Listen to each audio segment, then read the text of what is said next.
Hi అండి, welcome back to my channel Padmaja's kitchen. ఈరోజు బచ్చల కూర పచ్చడి సింపుల్ అండ్ టేస్టీగా ఎలా చేయాలో చూపిస్తున్నానండి. బచ్చల కూరని పప్పులోనే కాదండి, పచ్చడిగా కూడా చేసుకుంటే చాలా రుచిగా ఉంటుంది. ఒక్కసారి బచ్చల కూర పచ్చడి చేసి చూడండి, ఎంత రుచిగా ఉంటుందో మీకే తెలుస్తుంది.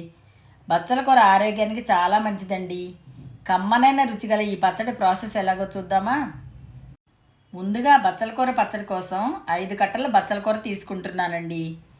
ఒక గిన్నెలో వాటర్ తీసుకుని కొంచెం కళ్ళుప్పు వేసి బచ్చల కూరను 5 నిమిషాలు సాల్ట్ వాటర్లో ఉంచండి. ఆకుకూరలు తినడం ఆరోగ్యానికి ఎంత ముఖ్యమో ఆకుకూరలు సాల్ట్ వాటర్లో క్లీన్ చేయడం కూడా అంతే ముఖ్యమండి. ఇలా క్లీన్ చేసుకున్న బచ్చల కూరను కాడలతో సహా కట్ చేసుకోండి. పచ్చడి కోసం కాబట్టి కాడలతో సహా వేసుకోండి. అలాగే 2 దోరగా ఉన్న టమాటాలను 2 పండిన టమాటాలను తీసుకుని ముక్కలుగా కట్ చేసుకోండి. దోరగా ఉన్న టమాటాలు పచ్చడిలో వేసుకుంటే చాలా రుచిగా ఉంటాయండి. పచ్చడి కోసం 10 పచ్చిమిర్చి తీసుకుని ముక్కలుగా కట్ చేసుకోండి. ఇలా ముక్కలుగా చేయడం వల్ల ఆయిల్లో వేసినప్పుడు పేలకుండా ఉంటాయండి. అలాగే 15 ఎండుమిర్చిని కూడా సగానికి తుంచి పక్కన పెట్టుకోండి. ఇప్పుడు స్టవ్ పై ప్యాన్ పెట్టుకుని దానిలో ఒక గిన్నె ఆయిల్ వేసుకోండి. ఆయిల్ వేడెక్కిన తర్వాత 2 స్పూన్స్ పచ్చిశనగపప్పు, 2 స్పూన్స్ మినపప్పు, 2 స్పూన్స్ ధనియాలు వేసి వాటిని కలుపుతూ దోరగా వేయించండి. ఇలా వేగిన పప్పులను తీసి ఒక ప్లేట్లో పెట్టుకోండి.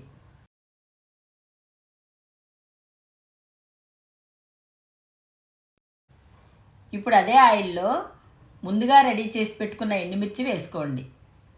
ఎండుమిర్చిని కలుపుతూ వేయించండి. ఇలా కొంచెం కలర్ మారిన తర్వాత దానిలో 2 స్పూన్స్ నువ్వులు వేసుకుని చిటపటమనే వరకు వేయించి అదే ప్లేట్లోకి వేసుకోండి. ఇప్పుడు ప్యాన్లో ఒక గిన్నె ఆయిల్ వేసుకుని తుంచి పెట్టుకున్న పచ్చిమిర్చిని వేసి 1 నిమిషం కలుపుతూ వేయించండి.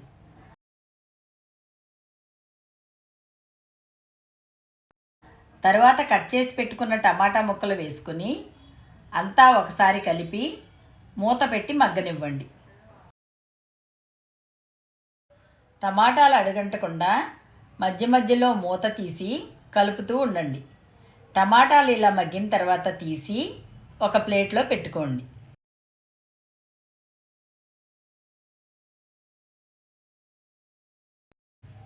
ఇప్పుడు అదే ప్యాన్లో కట్ చేసి పెట్టుకున్న బచ్చల కూర వేసుకోండి.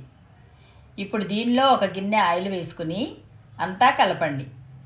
ఆకుకూరలు తీసుకున్నప్పుడు ఎక్కువ క్వాంటిటీ కనపడతాయి, కానీ మగ్గిన తర్వాత క్వాంటిటీ చాలా తక్కువైపోతుందండి. బచ్చల కూర అంతా ఒకసారి కలపండి.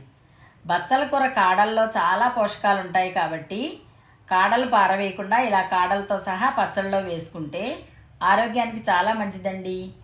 ఇప్పుడు ప్యాన్పై మూత పెట్టి బచ్చల కూరను బాగా మగ్గనివ్వండి. ఇలా మగ్గుతున్న బచ్చల కూరను ఒకసారి కలిపి దానిలో కొంచెం కొత్తిమీర వేసి ఒకసారి కలుపుకోండి. మాడకుండా మధ్య మధ్యలో కలుపుతూ ఉండండి. ఆకంతా ఇలా పూర్తిగా వేగిన తర్వాత దించి పక్కన పెట్టి చల్లారనివ్వండి.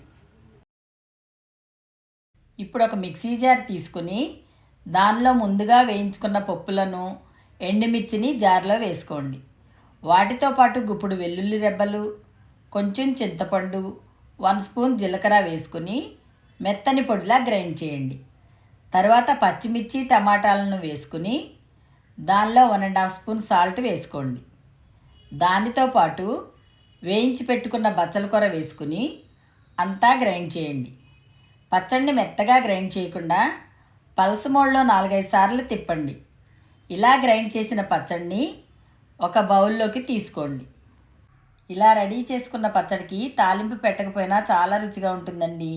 కానీ మరింత రుచిగా ఉండాలంటే తాలింపు పెట్టుకోండి. స్టవ్ పై చిన్న మూకుడి పెట్టుకుని దానిలో తాలింపుకు సరిపడా ఆయిల్ వేసుకోండి. దానిలో ఇప్పుడు 2 తుంచిన ఎండుమిర్చిని, క్రష్ చేసిన 4 వెల్లుల్లిని, 1 స్పూన్ పచ్చిశనగపప్పు, 1 స్పూన్ ఆవాలు, 1/2 స్పూన్ జీలకర్ర, కొంచెం కరివేపాకు వేసి దానిలో 1/2 స్పూన్ ఇంగువ వేసుకోండి. ఇలా పూర్తిగా తాలింపుని వేయించుకుని పచ్చళ్ళలో వేసి కలపండి. అంతేనండి, కమ్మనైన రుచితో బచ్చల కూర టమాటా పచ్చడి రెడీ అయిందండి. బచ్చల కూరలో చాలా హెల్త్ బెనిఫిట్స్ ఉన్నాయి కాబట్టి ఇవే కొలతలతో ఇదే మెథడ్లో మీరు కూడా ఒకసారి తప్పకుండా ట్రై చేసి మీకు ఎలా వచ్చిందో కామెంట్ చేయండి. మా వీడియో మీకు నచ్చినట్లయితే లైక్ చేయండి, షేర్ చేయండి, సబ్స్క్రైబ్ చేయండి. Thanks for watching.